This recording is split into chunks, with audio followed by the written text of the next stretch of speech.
Everyone. जो आज का हमारा टॉपिक है that is the register in series and parallel. हमने टॉपिक किया था ओम्स लॉ। ओम्स लॉ में हमने बात की थी जो रेजिस्टेंस है वो एक आपकी कांस्टेंट वैल्यू है। रेजिस्टेंस कांस्टेंट का मतलब होता है कि पोटेंशियल एंड करंट की अगर आप रेशियो निकालो, जितना मर्जी करंट को चेंज करो पोटेंशियल चेंज हो जाएगा, बट अगर उन दोनों की रेशियो निकालो तो वो आपकी क्या आएगी, रेजिस्टेंस। और रेजिस्टेंस क्या रहेगी, कंट्रोल। बट अगर मैं क्या करूं कि रेजिस्टेंस अलग अलग ऑब्जेक्ट के लिए लगा दूं, फॉर एग्जांपल जैसे मैंने एक रूम में 4 फैन लगाए हुए हैं, ठीक है। 4 फैन के लिए मैंने जहां उसके साथ 2 बल्ब लगा दिए, एक मैंने क्या लगा दिया, कोई और मशीन लगी हुई है, टेलीविजन लगा हुआ है, तो सभी के लिए मुझे क्या करना पड़ेगा, अलग अलग रेजिस्टेंस लगाना पड़ेगा। वैसे आप घर पर देखते हो, मान लो एक स्विच आपने ऑन की है, एक स्विच ऑन करने पर सब कुछ ऑन हो जाए, उसको हम कहते हैं कि एक वायर से आपने क्या किया, सभी ऑब्जेक्ट को ज्वाइन कर दिया।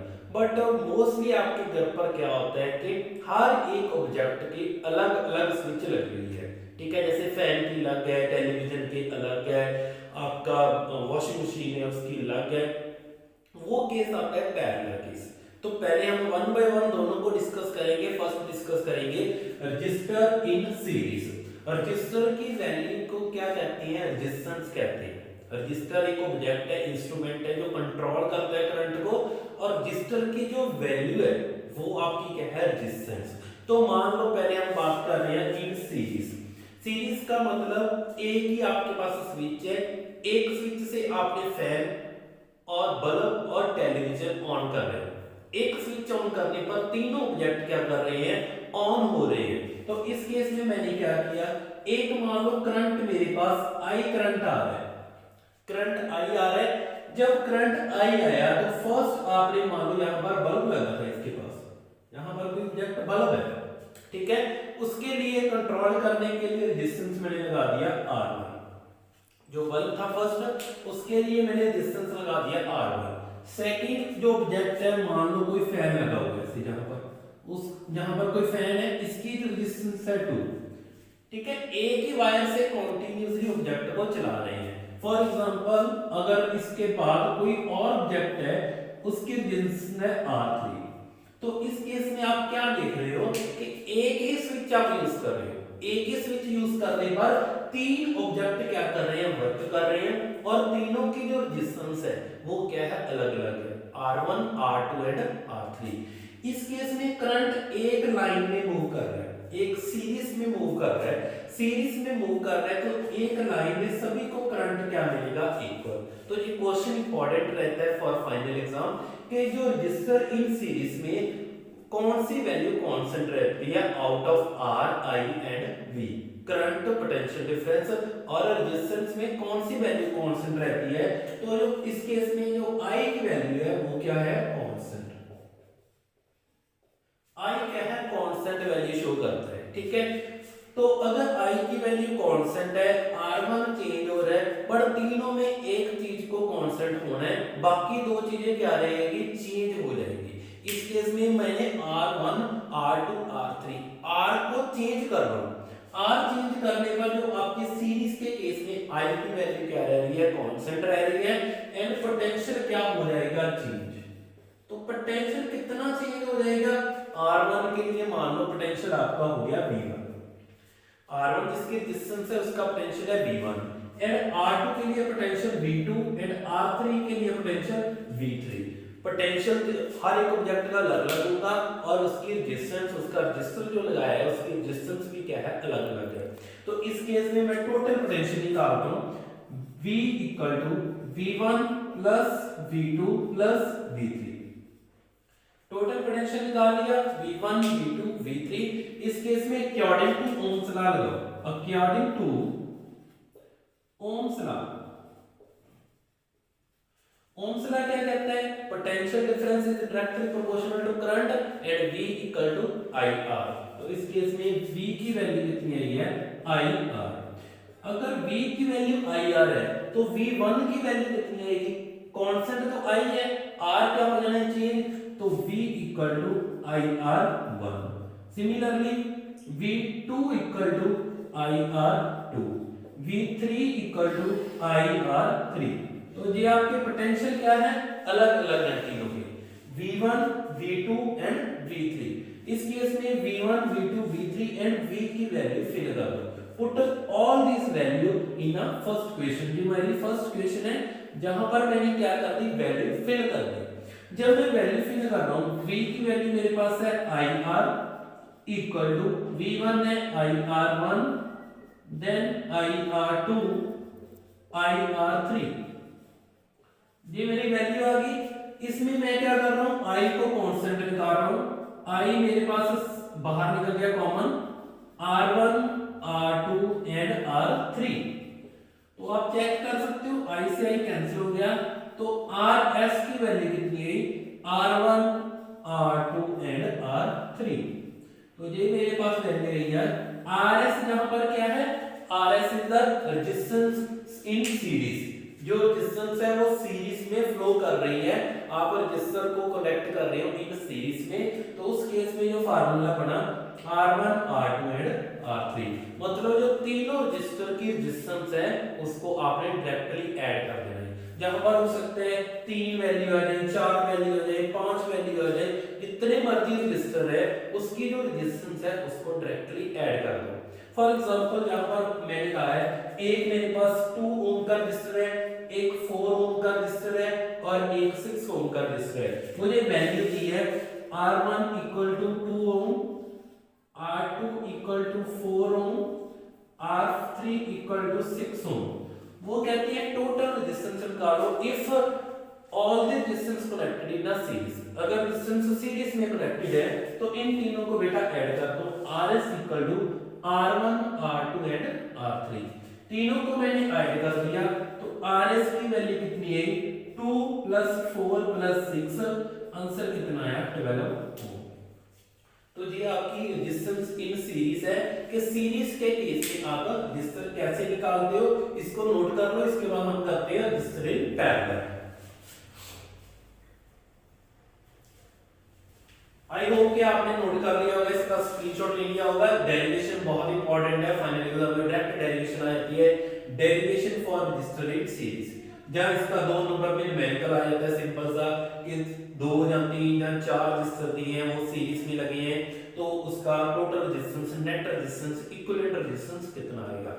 उसके बाद हम करते हैं रेजिस्टर्स इन पैरेलल। तो यहां पर पैरेलल वाला केस है। पैरेलल आपको पता है कि जब वायर है एक दूसरे के पैरेलल हो जाए, मान लो कि आप अलग अलग स्विच लगा रहे हो सभी के लिए, तो यहां पर जो आपकी वैल्यू है सीरीज की जगह आप क्या यूज करेंगे, पैरेलल। तो यहां पर मैंने यूज किया पैरेलल। तो रेजिस्टेंस अब लगाने हैं पैरेलल में, तो सेम ही एक वायर आ रही है, उसमें जो करंट है I है। अब उसमें मैंने सीरीज में नहीं लेकर जाना, उसको पैरेलल लेकर जाना है, तो मैंने इसको डिवाइड कर दिया 3 पार्ट में से। 3 या 4 या 5 जितने भी आपने ऑब्जेक्ट लगाने हैं उतने पार्ट में डिवाइड कर देना है। मान लो 4 फैन है तो 4 आप यहां पर 4 पार्ट में डिवाइड कर दोगे एक ही वायर को। तो ईच वायर को बेटा जो करंट है इक्वल नहीं जाएगा, कितना जाएगा, I1 I2 एंड I3।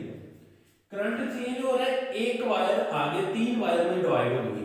मान लो 12 एम्पीयर का करंट आ रहा है, 12 एम्पीयर करंट को मैंने 3 वायर में डिवाइड कर दिया, तो वो जितना उसको चाहिए, मान लो एक फैन है, एक बल्ब है, एक कोई फ्रिज लगी हुई है, तो सभी को करंट अलग अलग चाहिए, तो मैंने क्या किया, I1 I2 एंड I3 लगा दिया। इसके साथ मैंने ऑब्जेक्ट लगाया और उसके आगे रेजिस्टेंस लगा दिया। तो मान लो जो फर्स्ट ऑब्जेक्ट लगाया उसकी रेजिस्टेंस R1 है, R2 है एंड R3 है। तो मैंने आपको पहले फर्स्ट डेरिवेशन में बता दिया कि 3 चीजों में से एक चीज क्या रहने वाली है, कांस्टेंट। जैसे I R एंड V है, तीनों में से एक चीज कांस्टेंट रहेगी। सीरीज वाले केस में क्या कांस्टेंट का, करंट कांस्टेंट का। पैरेलल के केस में बेटा क्या कांस्टेंट रहेगा, पोटेंशियल जो है पोटेंशियल कांस्टेंट रहेगा। ये 1 मार्क्स में क्वेश्चन बहुत अच्छे बनते हैं कि कौन सी चीज कांस्टेंट रहेगी इन पैरेलल केस या इन सीरीज वाले केस में, कि किस चीज में चेंज नहीं आएगा। बहुत ज्यादा इंपॉर्टेंट है 1 मार्क्स का क्वेश्चन। तो इस केस में जो V की वैल्यू है वो कांस्टेंट रहेगी इन पैरेलल केस। अगर V कांस्टेंट है तो I क्या हो रहा है, चेंज हो रहा है, तो I की वैल्यू है जो चेंज होगी, करंट जो है वो चेंज हो रहा है, पहले I1 फिर I2 फिर I3, सभी रजिस्टर के लिए करंट का अमाउंट जो है अनइक्वल है, मतलब कि वो चेंज हो रहा है। अब फिर क्या निकालोगे, टोटल करंट निकालोगे, टोटल पोटेंशियल तो नहीं निकालोगे क्योंकि पोटेंशियल तो है ही कांस्टेंट है, इसलिए अब हमने क्या निकालना है, टोटल करंट। टोटल करंट कैसे निकलेगा, I equal to I1 plus I2 plus I3, अगर I4 होगा I5 होगा उतने ही हम करंट ले लेंगे, तो I equal to I1 I2 I3, तो ये आपने करंट की वैल्यू ले ली अकॉर्डिंग टू ओम्स लॉ।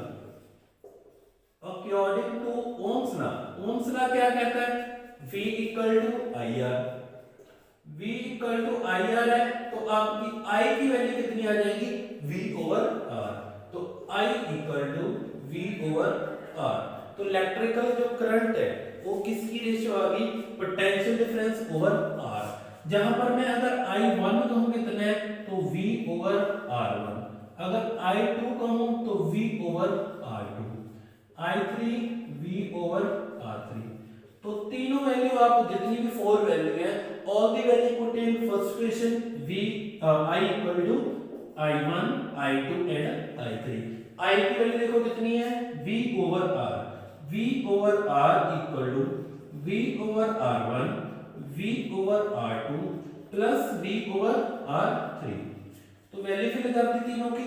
उसके बाद इन तीनों में से क्या कांस्टेंट है, क्या कॉमन निकल रहा है, V, तो V over R equal to V common निकाल लिया 1 over R1 1 over R2 plus 1 over R3, 1 over R3 हो गया, V से भी आपका कैंसिल हो गया, तो आंसर कितना आया 1 over RP equal to 1 over R1 plus 1 over R2 plus 1 over R3।